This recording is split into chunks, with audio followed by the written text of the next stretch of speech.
El combate espiritual. Capítulo 46.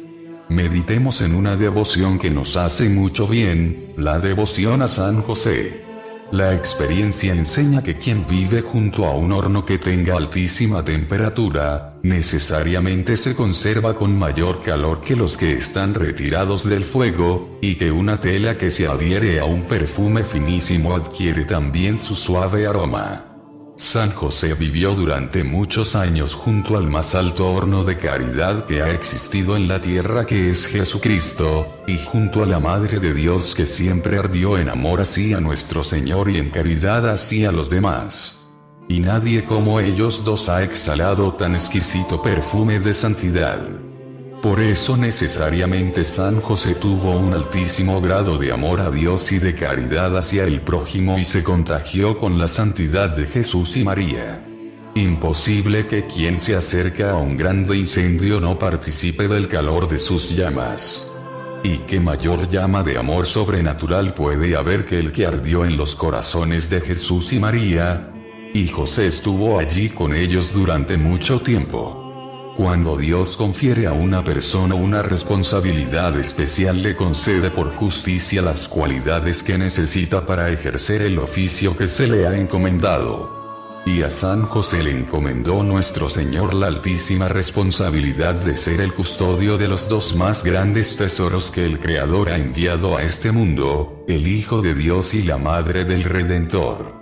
Por lo tanto, sin duda alguna le concedió al Santo Patriarca todas las excelsas cualidades que necesitaba para una responsabilidad tan delicada e inmensa. Intervenciones admirables. Son muchas las maravillas que se cuentan acerca de las intervenciones que este gran santo ha hecho a favor de quienes se le encomiendan con fe. Concede ayudas en lo espiritual y en lo material. Consigue luces e iluminaciones del cielo para poder resolver problemas y dificultades, y se convierte en un magnífico director invisible para enseñar a orar y a meditar. Si alguien no tiene quien le enseñe a orar y a meditar, que se encomiende a este poderoso santo y verá resultados que superan todo lo que esperaba. Cristo le demuestra su gratitud. Si nuestro Señor concede tantísimos favores a los devotos por intercesión de los demás santos, por haberles sido ellos tan fieles en esta tierra y haberle demostrado tanto amor, ¿cuántos más favores concederá por intercesión del que por 30 años se dedicó día y noche a atender, proteger, ayudar, amar y hacer felices a Jesucristo y a su Santísima Madre? Jesús, que es el mejor de todos los hijos, ¿podrá dejar de recompensar eternamente a este Padre adoptivo suyo, que no hizo sino amarlo e interesarse por él en esta tierra? Cristo tiene en el cielo las mismas cualidades que tenía en la tierra. Y aquí amó y apreció inmensamente a San José. Por lo tanto, en el cielo lo sigue amando y le concede cuanto le pida para nosotros. Un favor especial. Santa Brígida y San Bernardino de Siena propagaron mucho la devoción a San José, y estos dos santos recomendaban que le pidamos a tan amable patrono una gracia muy especial, que nos enseñe a amar a Jesús como Él lo amó. Algo digno de envidiar. San Juan Evangelista recostó su cabeza sobre el corazón de Cristo en la última cena. Esto es algo que merece una santa envidia. Pero San José tuvo a Jesús niño sobre su corazón muchas veces, en sus brazos por mucho tiempo y en su casa hasta los 30 años. ¡Qué felicidad digna de santa envidia! Agradable experiencia. Al tratar con personas fervorosas se logra constatar que no se encuentra alguien que tenga la devoción a San José y le demuestre que sí lo ama y confía en él, y que no aproveche y crezca en la virtud. Son asombrosos los favores que se reciben encomendándose a él y los peligros de que logra librar. Basta hacer la experiencia de rezarle con devoción, y pronto se nota cuán provechosa es esta devoción. Otros santos tienen especialidad para ayudar en determinados asuntos, pero a San José le ha concedido Dios la especialidad para ayudar en toda clase de problemas. Los santos son grandes porque obedecieron a Cristo. San José es grande porque Cristo le obedeció a él. Gran santidad. El Evangelio dice que San José era ya justo antes de casarse. Cuanto más santo llegaría a ser al vivir junto a la más santa de las mujeres y al que es santísimo por excelencia, Cristo Jesús. San José, pídele a Jesús y María que nos concedan la gracia de amarlos a ellos como tú los amaste, y de lograr llegar a ser santos. Amén. San José, patrono de la vida interior, enséñanos a orar, a sufrir y a callar. Capítulo 47. Algunos sentimientos afectuosos que podemos sacar de la meditación en la pasión de Jesucristo. El sitio donde mejor se aprende. Cuentan del gran sabio de San Buenaventura que alguien admirado ante la sabiduría de este admirable doctor le preguntó, ¿dónde aprendió tanta ciencia? Y que el santo lo llevó a un Cristo crucificado ante el cual pasaba muchas horas rezando y meditando, y le dijo, aquí es donde he logrado aprender lo bueno que sé, y dicen que el crucifijo de San Buenaventura tenía los pies y las manos desgastadas de tantos besos que recibían de labios del santo. En verdad que la meditación en la pasión de Cristo le produciría muy buenos sentimientos de afecto hacia nuestro Señor. Algo que logró conmover. Un hombre tremendamente vengativo entró un día a un templo y vio un cuadro de Jesús atado a la columna y un letrero debajo que decía, no devolvía insulto por insulto. Luego vio otro cuadro donde estaba Jesús azotado y esta inscripción. Cuando lo hacían sufrir no amenazaba, Primera de Pedro, 2:23. Y un cuadro de Cristo crucificado con esta leyenda, Padre, perdónalos porque no saben lo que hacen. Se puso a mirar esas imágenes y a meditar en sus letreros y desde ese día no volvió a vengarse de nadie. Es que la meditación en la sagrada pasión llena de buenos sentimientos. Los 5 tormentos. 5 heridas le hicieron a Jesús en sus manos y pies y costado en la cruz. Pero antes tuvo que sufrir también 5 dolorosos tormentos que conviene meditar de vez cuando. Primero, el tormento de la angustia. 3 horas duró este martirio de Jesús en el huerto de los olivos.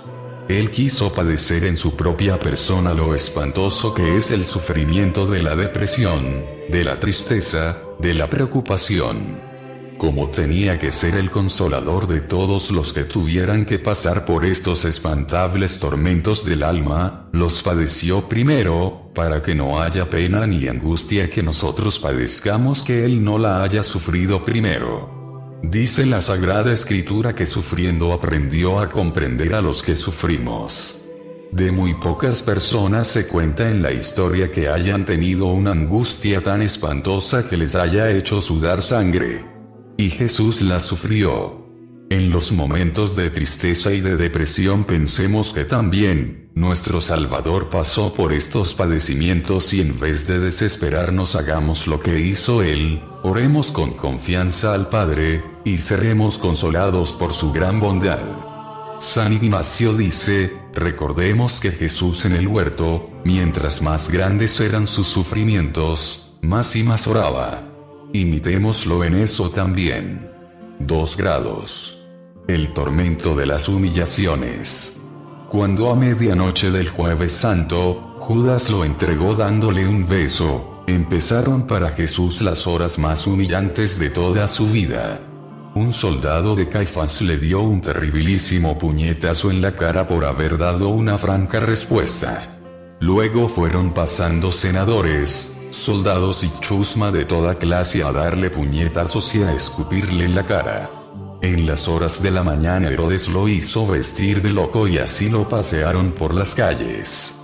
Los soldados lo coronaron como rey de burlas y vendándole los ojos le daban puñetazos y le decían, adivine quién le pegó. Pilatos puso al pueblo a escoger a quién preferían, si a Jesús o al bandido Barrabás, y el populacho dirigido por escribas y fariseos prefirió a Barrabás. Y al crucificarlo lo colocaron en medio de 2 ladrones. Es que Jesús quería sufrir toda la amargura de las más espantosas humillaciones.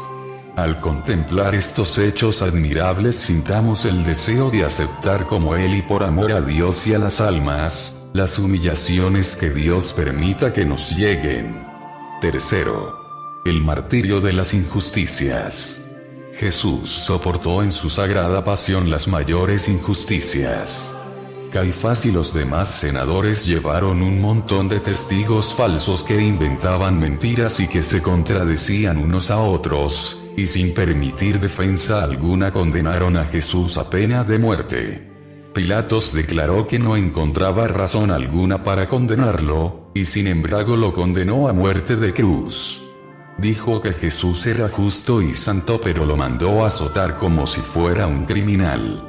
Soltaron a Barrabás, que había cometido un homicidio, y en cambio a Jesús, que no había cometido ni la más mínima falta, lo llevaron a crucificar. Y todo eso por nuestros pecados. Porque nosotros juzgamos y condenamos a otros injustamente. Y para enseñarnos a sufrir con paciencia cuando los demás sean injustos en juzgarnos a nosotros. 4 grados. El martirio de la crueldad. Le dieron bofetones. Y el Evangelio emplea para ello una palabra que significa golpes, como para despellejar. Lo azotaron con unos fuetes de correas afiladas, que tenían en los extremos pedacitos de plomo o de huesos. Le clavaron en su sensibilísima cabeza una corona de muy agudas espinas que traspasaron dolorosamente su piel. Todo su cuerpo fue destrozado en su dolorosísima pasión, y todo esto, para pedir perdón al Padre Dios por los pecados que cometemos dando gusto a las pasiones desordenadas de nuestro cuerpo, y para enseñarnos que debemos hacer algún sacrificio de vez en cuando para dominar las malas inclinaciones de nuestra carne. Quinto, el martirio de la cruz. Pensemos en los dolores que sufrió cuando al llegar al Calvario le arrancaron su túnica, que estaba pegada a la sangre que había derramado en la flagelación, y así le arrancaron partes de su piel, con gran dolor. Pensemos en aquellos martillazos que fueron dando en los clavos de sus manos y de sus pies, y como él, con gran clamor y muchas lágrimas, clamaba al Padre Dios. Hebreos 5, 7. Taladraron sus manos y sus pies y se podían contar sus huesos. Salmo 21. Al meditar en los dolores tan intensos que en aquellas horas de la cruz sufrió en las heridas de sus manos y de sus pies, excitemos nuestro corazón a amar más y más a tan buen Redentor, que ha derramado hasta la última gota de su sangre para salvarnos. Preguntémosle: ¿por quién sufres, buen Jesús? Y Él nos responderá: por tus pecados, por salvarte, por llevarte al cielo. Y digámosle que lo amamos, que le damos gracias, que queremos morir antes que volver a ofenderlo con el pecado. Al meditar en Jesús crucificado, hagamos actos de arrepentimiento por haberlo ofendido, y propósitos de enmendar nuestra vida de ahora en adelante. Un arrepentimiento que no provenga de la meditación en la pasión y muerte de Cristo, es un arrepentimiento que poco logrará que se obtenga la conversión. Sintamos consuelo y esperanza al pensar que Cristo Jesús con su muerte pagó nuestros pecados, aplacó la justa ira de Dios, Efesios 6, y abrió para nosotros las puertas del paraíso eterno. Pensemos que la mejor consecuencia que podemos obtener de la meditación en la sagrada pasión de Jesucristo es adquirir un odio total al pecado, una repugnancia absoluta hacia todo lo que sea ofensa de Dios y un deseo intenso de luchar contra todas aquellas pasiones y malas inclinaciones que nos conducen a cometer faltas y desagradar a nuestro Salvador. Pensemos: Jesucristo, el Hijo de Dios, el Creador y Dueño de todo lo que existe, aceptó con paciencia esta muerte tan ignominiosa a manos de sus criaturas, y yo no voy a aceptar que las gentes me ofendan, me humillen y me traten mal. Jesús padeció tan espantosas angustias, con tal de salvarnos, y yo no aceptaré las penas de cada día con tal de ayudarle a salvar almas. ¿Qué haré yo para demostrar mi gratitud a este gran amigo que tan enormes sacrificios ha hecho por conseguir mi salvación? Capítulo 48. Los frutos que podemos obtener de la meditación en la cruz y en las virtudes de Jesucristo. Lo primero que podemos obtener al meditar en la cruz y en las virtudes de nuestro Salvador es un profundo arrepentimiento de nuestros pecados que fueron los que ocasionaron su pasión y su muerte, un deseo grande de desagraviarlo por las ofensas que le hemos hecho y un esfuerzo continuo por conseguir la conversión de los pecadores. Lo segundo que debemos hacer al meditar en la pasión y cruz del Redentor es pedirle confiadamente perdón de todas nuestras faltas, convencidos de que fue por obtenernos el perdón que sufrió tan atroces tormentos. Al recordarlos deberíamos sentir un verdadero odio y asco hacia nuestras maldades, y un gran amor hacia quien tanto ha sufrido por salvarnos. Lo tercero debe ser esforzarnos con toda la voluntad en alejar del corazón y sofocar en nuestra vida las indebidas inclinaciones que nos llevan al pecado. Lo cuarto que nos propongamos imitar las admirables virtudes de Jesús, el cual según dice San Pedro sufrió por nosotros, dejándonos ejemplo para que sigamos sus huellas, Primera de Pedro, 2:21. Un modo práctico para hacer con fruto esta meditación. Recordemos un método que produce buenos frutos cuando se hace la meditación acerca de este tema tan importante. Consiste en 4 puntos. Primero, pensar en lo que hacía Jesucristo mirando hacia el Padre Dios mientras sufría.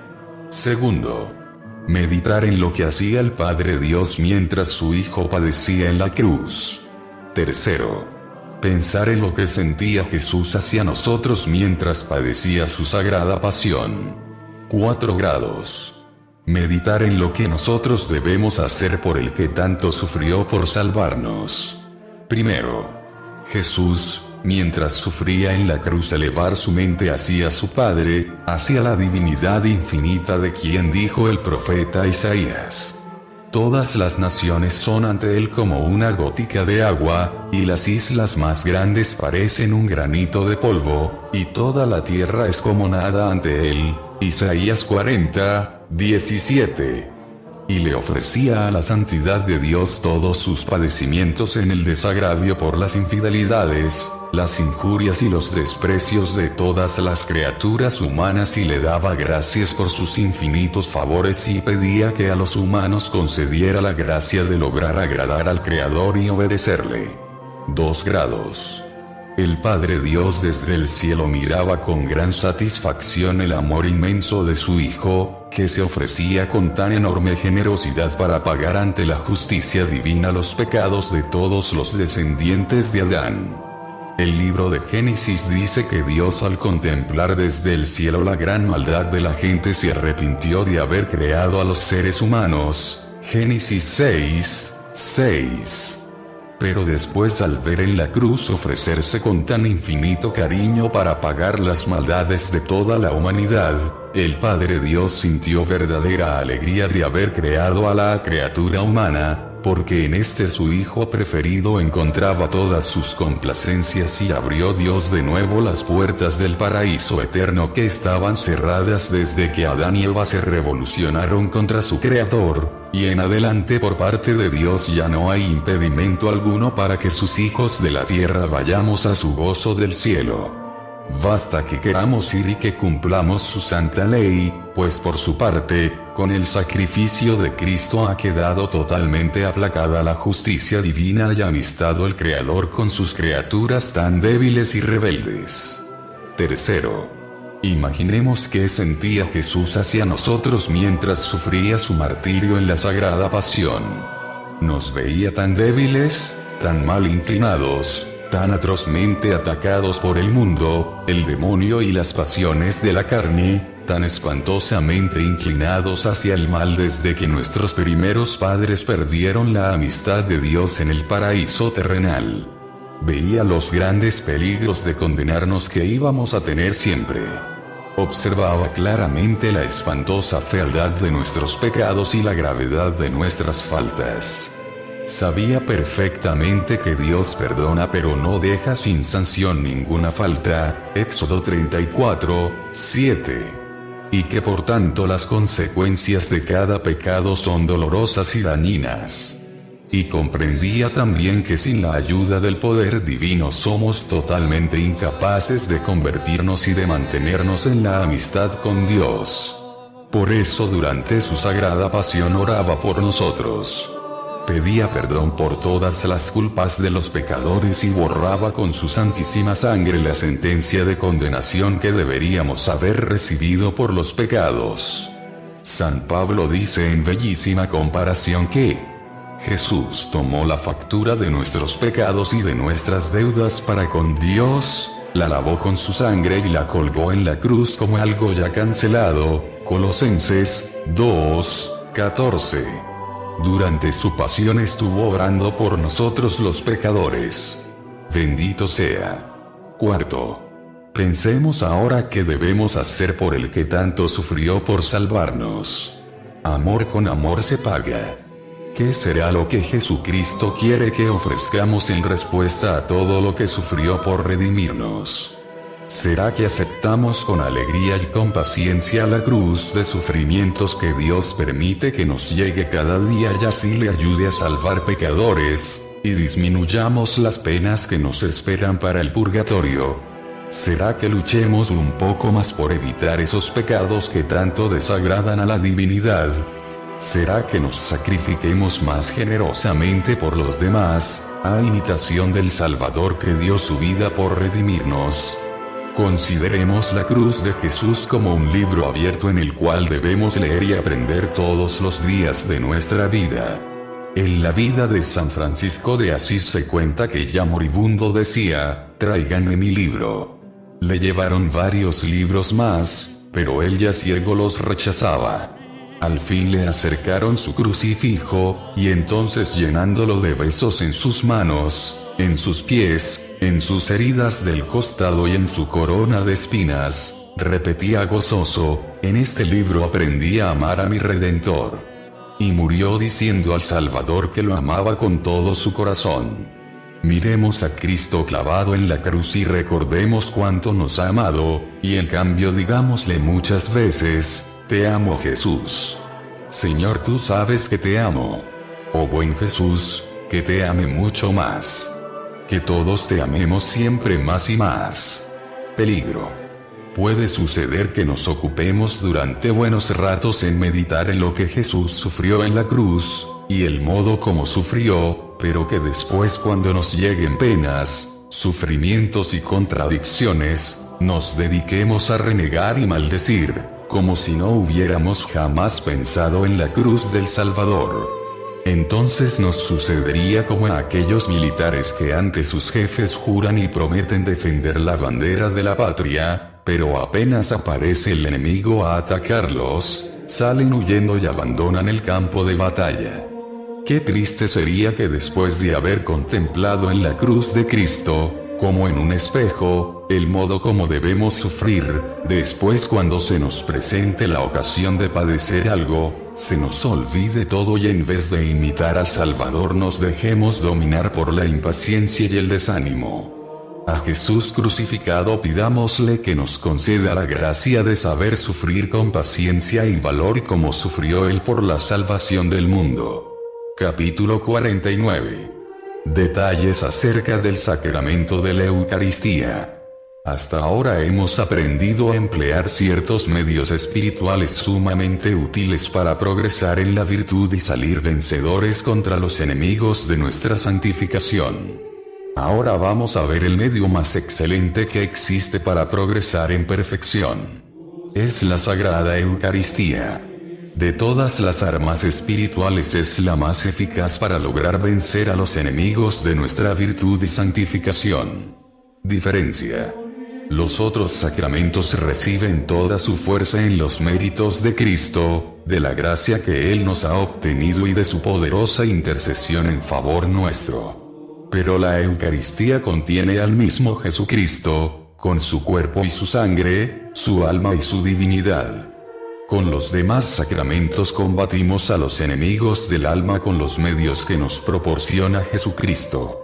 Con este combatimos apoyados y acompañados por el mismo Redentor en persona, ya que Él dijo: Quien come mi carne y bebe mi sangre, permanece en mí y yo en él. Juan 6:56. Lo que debemos hacer antes de comulgar. Si en el alma tenemos una falta grave, es necesario que nos confesemos antes de comulgar, pues San Pablo dijo: quien coma indignamente de este pan, será reo culpable contra el cuerpo del Señor. Primera de Corintios 11:27.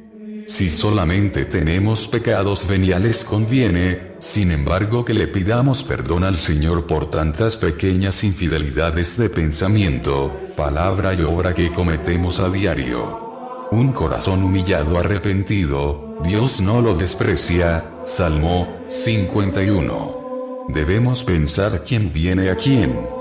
El Creador de cielos y tierra a una pobre y miserable criatura. El puro y santo a un alma pecadora y manchada. Jesucristo viene con muchísimo amor a nosotros, y en cambio le recibimos con frialdad, indiferencia y hasta ingratitud. Pidámosle a Él que nos ayude a preparar bien su venida a nuestra alma. Invoquemos a la Virgen Santísima, al ángel de la guarda y a algún santo de nuestra devoción para que nos consiga la gracia de prepararnos bien a la Sagrada Comunión. No pasemos inmediatamente de las labores diarias a recibir a Jesús en la Eucaristía sin dedicar unos minutos a prepararnos. Cuanto mejor sea la preparación, más grandes serán los frutos de la comunión. Pongamos alguna intención a cada comunión. Esto le dará más interés y emoción a tan santo sacramento. Así, por ejemplo, un día ofreceremos la comunión para pedir al Señor que nos conceda la victoria sobre nuestro defecto dominante. Otro día comulgaremos para pedirle que nos aumente la fe o la caridad, o que nos conceda la paciencia que tanto estamos necesitando, o que nos conserve la santa virtud de la pureza, o convierta a algún pecador, etc. Cuando se comulga con la intención especial de conseguir alguna ayuda especial del cielo, se siente mayor fervor. Que Jesús no nos tenga que seguir diciendo aquellas palabras suyas: hasta ahora no han pedido nada en mi nombre. Él sigue repitiéndonos su gran promesa: si me piden algo en mi nombre, yo lo haré. Juan 14:13. Algo que conviene recordar y no olvidar. Antes de recibir a Jesús en la Sagrada Eucaristía, es conveniente recordar cuán grande aversión le tiene Él al pecado y qué asco total siente su pureza infinita por todo lo que es maldad y mancha del alma. Y por eso pedirle perdón y declararle que odiamos nuestros pecados y que deseamos declarar guerra total y constante a nuestras perversas inclinaciones y a las malas costumbres que hemos adquirido. Nada odia tanto nuestro Señor como el pecado. Hemos sido rebeldes e ingratos con el Redentor, y sin embargo, viene a visitarnos. Digámosle que en adelante no le queremos ofender. Capítulo 50. Método práctico de prepararnos a la Sagrada Comunión para que podamos progresar en el amor a Dios. Si queremos que la Sagrada Comunión produzca en nosotros sentimientos y afectos de amor a Dios, tenemos que acordarnos del inmenso amor que nuestro Señor nos ha tenido y ojalá la noche anterior ir pensando ya en la comunión que vamos a hacer el día siguiente. Pensemos que este Dios, cuyo poder y majestad no tiene límites, no contentándose con habernos creado y habernos enviado a su propio Hijo a pagar con sus sufrimientos las deudas de nuestros pecados, nos ha dado a este su Santísimo Hijo como alimento del alma en la Sagrada Eucaristía. En verdad, que aquí se cumplió lo que decía San Agustín: siendo Dios tan poderoso, tan sabio y tan bondadoso, no encontró otro regalo mejor para hacernos sino su propio y Santísimo Hijo. Comparación. Pensemos, ¿es posible que el que es eterno e infinito, venga a hospedarse en mi pobre alma que es tan pequeña y miserable? Tan grande es su amor por nosotros. ¿Qué mérito podía yo tener para que el Salvador del mundo venga a visitarme? Ninguno. ¿Acaso busca alguna ganancia el buen Dios con esta demostración de su amor infinito hacia mí? Nada. Soy nada y menos que nada y por lo tanto nada podrá ganar con amarme. Su amor es infinitamente gratuito. Su bondad y solo su bondad es la razón de que venga a visitarme en la Sagrada Comunión. En Dios no existe ni el menor interés de conseguir utilidades con el amor que nos demuestra, porque ni las necesita ni se las podemos dar. Todo es fruto de su infinita generosidad. Indigno hospedaje. Pensaré cuán indignamente recibo en mi alma al divino visitante. Con un alma manchada, desagradecida, infiel, fría y llena de maldades. El pesebre de Belén, por más pobre y miserable que haya sido, no fue ni remotamente tan indigno de recibir al Rey del Cielo como lo es mi pobre alma manchada con toda clase de infidelidades. Ante esta consideración debo hacer actos de admiración.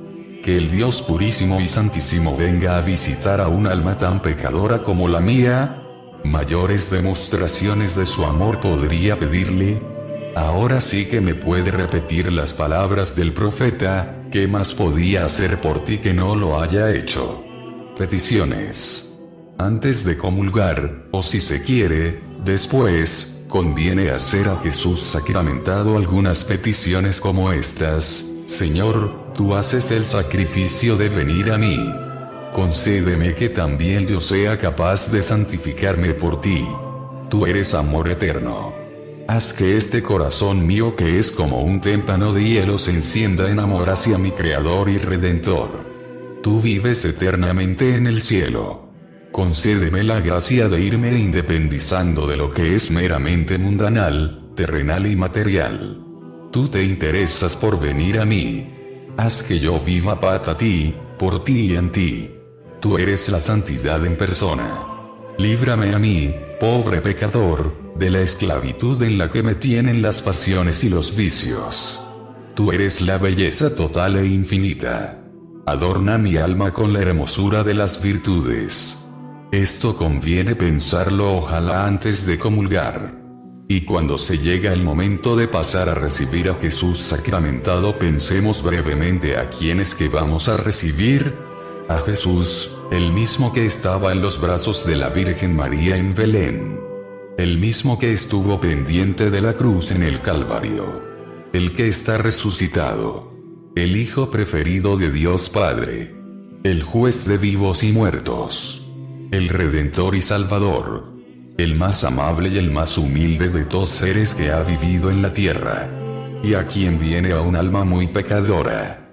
Y digámosle con todo el corazón: Señor, yo no soy digno que entres en mi casa, pero una palabra tuya bastará para sanarme.